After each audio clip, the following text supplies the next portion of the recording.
So here we have the Nissan Qashqai on an 18 plate. I'm going to start off firstly by showing you around the outside of the car, and then we'll hop in and run through some controls on the inside. From the outside you can see it's a 5-door car with alloy wheels and tinted windows. We're going to start off inside the boot area of it first.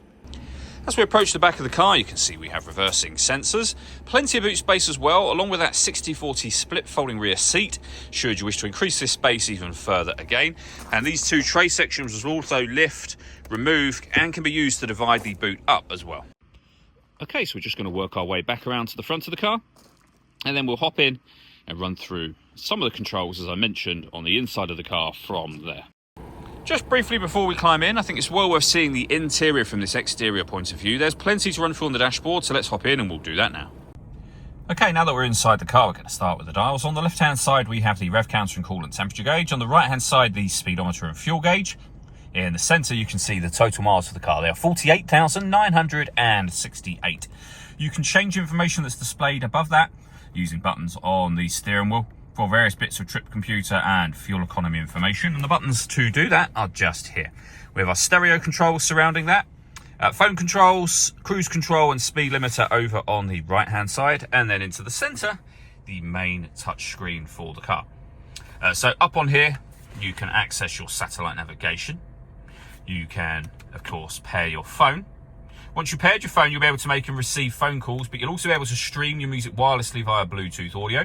We have auxiliary input and a CD player as well. DAB, FM and AM radio. And if we put the car into reverse, a 360 parking camera. So reversing camera and a bird's eye view image of exactly where the car is parked right now.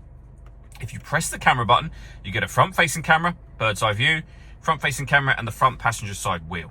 So very easy to park, made easier by the fact that it's also got autonomous parking. So that means it can perpendicular park or parallel park itself.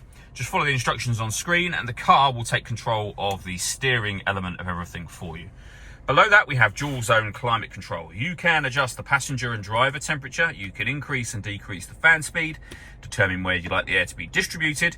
That's your air conditioning off, back on again, or hit auto. The car will now take full control of the fan speed and direction of the air to maintain the temperatures that you've asked for. Any manual adjustment will override auto straight away.